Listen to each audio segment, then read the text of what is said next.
welcome to the Gepida Reptila 1000. The Reptila comes in two forms. There's the 900 and the 1000.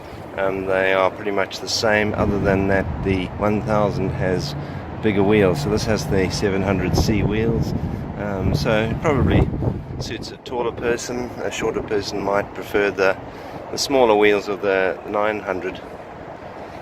What's unique about this one is that it has the newish anyway, Bosch Active Line Plus motor, which gives it a little bit more grunt than the old Active Line. It's been redesigned as well to be more compact and offer less resistance when when the motor power gives out, so the freewheel is more efficient.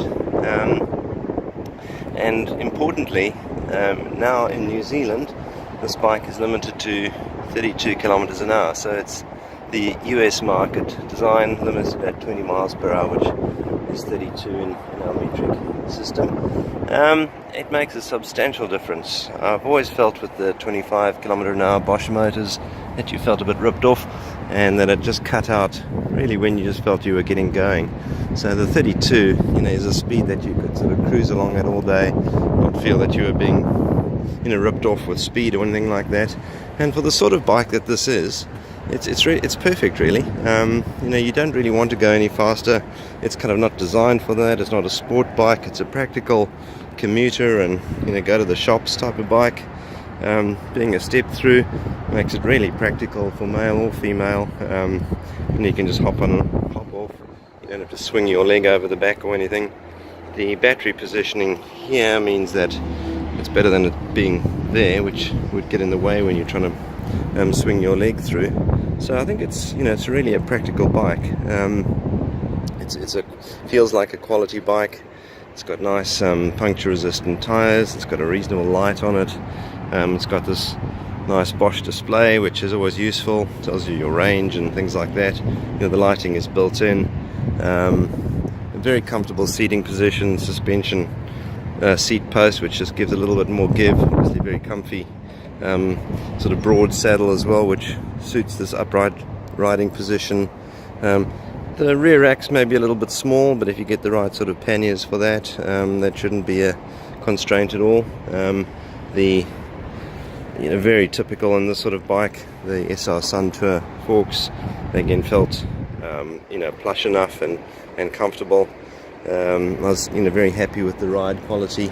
It felt as a super smooth, very nice commuting bike. It has Magura rim brakes, and they're hydraulic rim brakes. They feel powerful and well modulated. Changing out the pads would be a relatively easy DIY thing, or something that you do at the dealer every so often. They're fairly cheap to replace compared to disc brake pads.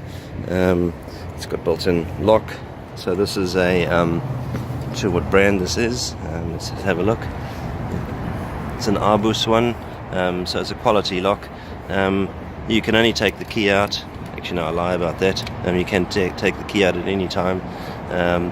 But the nice thing about these Bosch locks is that, well, any of these frame locks really, is that you can fit in that little notch there another chain, so you can attach it to a bike rack or pole or anything to help the security.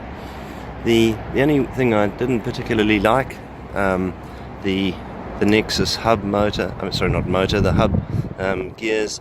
You do tend to have to backpedal a little bit when you shift gears, because the power is coming through through the chain into the back, and it doesn't like shifting under load, and that differentiates it from the Alpine, which is of course a more expensive system.